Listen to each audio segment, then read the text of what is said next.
हरे कृष्णा। नमो ओम विष्णुपादाय कृष्ण प्रेष्ठाय भूतले श्रीमते भक्ति वेदांत स्वामिनिते नामिने। हरे कृष्ण कृष्ण कृष्ण हरे हरे, हरे राम राम राम हरे हरे। श्रील ऐसी भक्ति वेदांत स्वामी प्रभुपाद की जय। आचार्य महात्मा गांधी जी की जय। भगवद गीता 2020 में आपका स्वागत है। चर्चा चल रही है 5वें अध्याय की। प्रसंग है भगवान कर्मयोग के विषय में बता रहे हैं। पहले अध्याय के 5वें अध्याय के पहले से लेकर के 9वें श्लोक तक भगवान ने कर्म संन्यास, कर्मयोग, सांख्य योग अर्थात ज्ञान योग, इन सब के विषय में बताया और प्रभुपाद ने उसी में अपनी भक्ति के माध्यम से भक्ति योग भी जोड़ दिया। अब 5वें अध्याय के 10वें श्लोक से भगवान कर्मयोगी किस प्रकार व्यवहार करता है, कैसे अपने कर्मयोग में प्रगति करता है, क्यों करता है, किन माध्यमों से करता है। कायेन मनसा बुद्ध्या केवलैरिंद्रियैरपि योगिनः कर्म कुर्वन्ति संगम त्यक्त्वा आत्मशुद्धये। इस प्रकार भगवान कर्मयोगी के अलग अलग पृथक पृथक चेष्टाओं को क्यों करता है वह सब बताते हैं। हम 5वें अध्याय के 12वें श्लोक का पुनर्कथन कर रहे हैं। सबसे पहले युक्त कर्म फलम त्यक्त्वा शांतिम आपनोति नैष्ठिकीम अयुक्त काम कारेण फले सक्तो निबध्यते। दो पंक्तियां 5वें अध्याय के 12वें श्लोक की। इन दो पंक्तियों में भगवान ने दो श्रेणी के मनुष्यों की विषय में ज्ञान प्रदान किया है। पहला है वह जो कर्मयोगी है। जो कर्मयोगी है वह अपने कर्म के फलों को त्याग करके सदैव अचल, कभी कम न होने वाली शांति को प्राप्त करता है। यह है कर्मयोग का मार्ग। और वह क्या प्रदान करता है वह भी भगवान ने इसमें स्पष्ट कर दिया है। अचल, कभी न कम होने वाली शांति। और दूसरी श्रेणी है काम भोगियों की। पहला था कर्म योगियों की, अब है काम भोगियों की। अयुक्त काम कारण, जो कर्मयोग में युक्त नहीं है, काम कारण, वे काम भोगी हैं। वे काम के कारण कर्म करते हैं और कर्म के फलों में आसक्त होकर कर्म करते हैं। फले सक्तो निबध्यते, और वे इस प्रकार बंधन में बंधते जाते हैं और बंधनों का एक पहाड़ बना लेते हैं अपने पीछे। वो दिखते नहीं है, अदृश्य है ये कर्म के बंधन, कर्म के फलों के बंधन, परंतु वे बंधन निश्चित रूप से है। इसीलिए हमारी बुद्धि में इतना मोह है, अज्ञान है और आसक्ति भी है इस संसार, इसकी विषय, इसके इंद्रियों की तृप्ति और इन सब के पीछे। नहीं तो हमारे पास इस प्रकार की आसक्ति नहीं होती। जिनके ज्ञान में प्रकाश होता है वे वही होते हैं जो कर्मों के बंधनों से छूट जाते हैं। अब आज भगवान बताएंगे 5वें अध्याय के 13वें श्लोक में, सर्व कर्माणि मनसा संन्यस्यास्ते सुखं वशी नवद्वारे पुरे देहि नैव कुर्वन्न कारयन्। हिंदी अनुवाद गीता यथारूप श्रील प्रभुपाद। जब देहधारी जीवात्मा अपनी प्रकृति को वश में कर लेता है और मन से समस्त कर्मों का परित्याग कर देता है, तब वह 9 द्वारों वाले भौतिक शरीर में बिना कुछ किए कराए सुखपूर्वक रहता है। Gita as it is, Swami Prabhupada. When the embodied living being controls the nature and mentally renounces all actions, he resides happily in the city of 9 gates, the material body, neither working nor causing work to be done. इस श्लोक में प्रयोग किए गए संस्कृत शब्दों के अर्थ हैं सर्व, समस्त, कर्माणि, कर्मों को, मनसा, मन से, संन्यस्य, त्याग कर, आस्ते, रहता है, सुखम, सुखपूर्वक, वशी, संयमी। दूसरी पंक्ति, नवद्वारे, नवद्वार वाले, पूरे, नगर में, किले में, देही, देहात्मा, न, कभी नहीं, एव, निश्चय ही, कुर्वन, करता हुआ, न, नहीं, कार्यन, कराता हुआ। इस श्लोक का तात्पर्य गीता यथारूप स्वामी प्रभुपाद के द्वारा।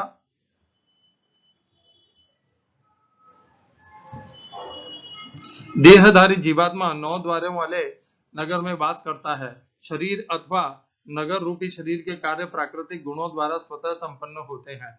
शरीर की परिस्थितियों के अनुसार रहते हुए भी जीव इच्छानुसार इन परिस्थितियों के परे भी हो सकता है।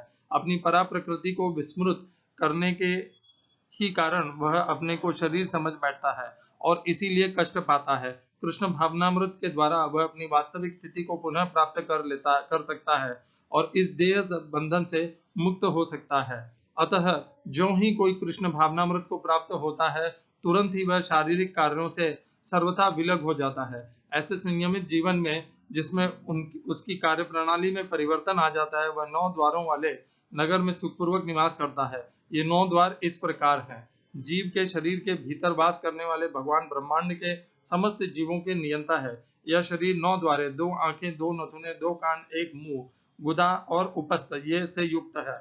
वृद्धावस्था में जीव अपने आप को शरीर मानता है, किंतु जब वह अपनी पहचान अपने अंतर के भगवान से करता है तो वह शरीर में रहते हुए भी भगवान की भांति मुक्त हो जाता है।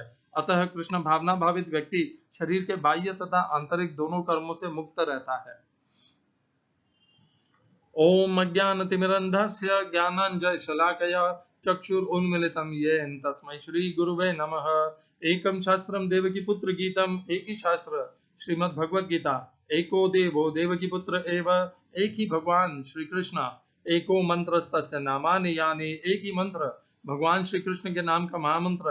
हरे कृष्ण कृष्ण कृष्ण हरे हरे, हरे राम राम राम हरे हरे। कर्माप्येकं तस्य देवस्य सेवा, कर्म के द्वारा भगवान श्री कृष्ण की नित्य सेवा, यही है मूल मंत्र। सर्व कर्माणि, समस्त कर्मों को मनसा, मन से, संन्यस्य, संन्यास दे करके, आस्ते रहता है, सुखम वशी, जिसके मन वश में किया हुआ है। यहाँ पर वशी कौन है? वह जीवात्मा जिसने मन को नियंत्रित कर रखा है। मन तो सदैव स्वयं की ऐश्वर्य, सुख, इंद्रिय तृप्ति के लिए कर्म करना चाहता है, इंद्रियों को विषय भोग प्रदान करना चाहता है, परंतु वशी वह है जिसने मन को वश कर लिया है और मन को वश में करके उसे कर्मेंद्रियों में कर्मों में लगा रखा है। इस प्रकार वह वशी इस शरीर में रहता हुआ भी ना तो कुछ करता है और ना कुछ कराता है। इसका संबंध आप तीसरे अध्याय के 13वें श्लोक से जोड़िए। भगवान ने क्या कहा था वहां पर? तीसरे अध्याय का 13वां नहीं, तीसरे अध्याय का 7वां श्लोक, जिसमें भगवान कहते हैं यस्त्वेन्द्रियाणि मनसा नियम्य रवते अर्जुन कर्मेन्द्रिय कर्म योगम असक्तः विशिष्यते। यह श्लोक इस श्लोक से एकदम सीधा सीधा संबंधित है। क्या कहते हैं भगवान उस श्लोक में? सर्व इंद्रियाणि मनसा, समस्त इंद्रियों को मन से, नियम या अपने वश में करके, नियम या अर्थात संयमित करके, अपने वश में करके, आरभते अर्थात आरभते शब्द का अर्थ होता है प्रारंभ करता है या अपने कर्म संपन्न करता है। आरभते अर्थात संपन्न करता है। कर्मेंद्रिय, कर्म की इंद्रियों के द्वारा क्या करता है? कर्म योगात, कर्म योगम असक्त स विशिष्यते। तो भगवान यह बता रहे हैं कि जो कर्मयोगी होता है वह अपनी समस्त इंद्रियों को संयमित करके उन्हें, उन इंद्रियों को विषय से हटा करके उन्हें नियंत्रित करता है मन के द्वारा और उन्हें कर्मयोग में, दूसरों की सेवा में, कल्याण में, उद्धार में, सहायता में लगाता है। इस प्रकार संसार रूपी समस्त प्राणी मात्र की सेवा में जब मनुष्य अपनी कर्मेंद्रियों का, अपनी इंद्रियों का प्रयोग करता है, अपनी समस्त सामर्थ्य, संपत्ति, वैभव और बुद्धि और मन का प्रयोग करता है, तब वह कर्मयोगी कहलाता है। तभी वह कर्मयोगी कहलाने के का अधिकारी बनता है। और इसी प्रकार भगवान यहाँ पर 5वें अध्याय के 13वें श्लोक में भी कह रहे हैं सर्व कर्माणि मनसा संन्यसास्ते सुखम वशी नवद्वारे पूरे देही नैव कुर्वन्न कार्यं। तो वह, यह जो कर्मयोगी है, इसीलिए प्रभुपाद इन सबको भक्ति से जोड़ करके, क्योंकि प्रभुपाद का विचार, मन, समझ सब कुछ भक्तिमय है, इसलिए प्रभुपाद को भक्ति और भक्ति योग के अलावा कुछ भी नहीं दिखता है और सब कुछ भक्ति योग ही दिखता है। बुराई नहीं है, परंतु भगवान का यहाँ पर जो मूल भाव है वह कर्मयोग ही है। तो इसी जो यहाँ पर कहा है, मैंने रामसुखदास जी का भी पढ़ा है इस श्लोक का अनुवाद और तात्पर्य। रामसुखदास जी इसे सांख्य योग से जोड़ रहे हैं, परंतु मुझे यह सांख्य योग से जुड़ा हुआ नहीं दिखता है। इस श्लोक को हमें तीसरे अध्याय के 7वें श्लोक से ही जोड़ना चाहिए। तीसरे अध्याय के 7वें श्लोक में भगवान ने बड़ा स्पष्ट लिखा हुआ है यस्त्वेन्द्रियाणि मनसा नियम्य रवते अर्जुन कर्मेन्द्रिय कर्म योगम असक्तः स विशिष्यते। वह विशेष है जिसने वह बहुत विशेष अपने जीवन को जीता है, अपने कर्मयोग को संपन्न करता है, जिसने अपनी इंद्रियों के विषयों से हटा करके मन के द्वारा उन्हें हटा करके नियंत्रित करके उन्हें कर्मयोग में दूसरों की सेवा, सहायता और उद्धार के लिए लगा रखा है, वह विशेष है। असक्त स विशिष्यते, असक्त होकर के जो इस प्रकार कर्म करता है वह विशिष्यते। और क्या कहते हैं भगवान, नवद्वारे पुरे देही नैव कुर्वन्न कार्यन। प्रभुपाद ने अच्छे से नवद्वार का अर्थ हमें बता दिया है। इस शरीर को नवद्वार वाला कहते हैं। ऊपर का यह जो हिस्सा है इसमें 7 द्वार हैं, 2, 4, 6 और ये 7, और 2 द्वार हमारे नीचे के शरीर में है, जैसे भगवान प्रभुपाद ने तथा 20वें तथा 21वें श्लोक के साथ में त्यक्त्वा कर्म फला संगम नित्य तृप्तो निराश्रयः कर्मणि भी अभिप्रवृत्तो अपि नैव किंचित करोति सः। जो कर्मयोगी है वह अपने समस्त कर्मों के फलों को त्याग करके सदैव तृप्त रहता है। जब मनुष्य तृप्त रहता है तो वह सुखी भी रहता है। 5वें अध्याय के 13वें श्लोक में भगवान ने कहा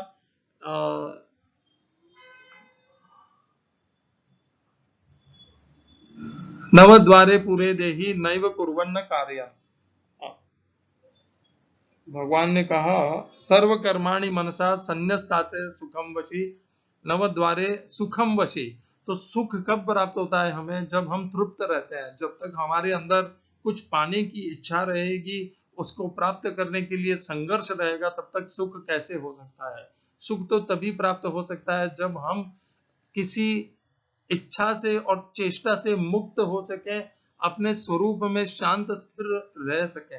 परंतु यह मन हमारे अंदर जो प्रकृति के गुणों का प्रभाव है, स्वभाव है, वह हमें स्थिर रहने नहीं देता, शांत रहने नहीं देता। सदैव हमारे अंदर कुछ न कुछ चाहत बनाए रखता है, हमारी कामनाओं को प्रज्वलित किए रखता है, ताकि हम कभी भी शांति और सुख को प्राप्त ही नहीं कर सके। शांति और सुख बाहर नहीं है, उन विषयों में नहीं है। शांति और सुख को उन विषयों से, उन इंद्रियों से मुक्त करके ही भीतर पाया जा सकता है। तो यहाँ पर त्यक्त्वा कर्म फला संगम नित्य तृप्तो निराश्रयः कर्मणि भी अभिप्रवृत्तः अपि नैव किंचित करोति सः। वो कर्म करता हुआ भी कुछ भी नहीं करता है। यह श्लोक का अर्थ है। इसी प्रकार भगवान ने 5वें अध्याय के 13वें श्लोक में भी कहा सर्व कर्माणि मनसा संन्यस्तास्ते सुखम वशी नवद्वारे पुरे देही नैव कुर्वन्न कार्यम्। हम इस श्लोक को किस प्रकार अपनाएं।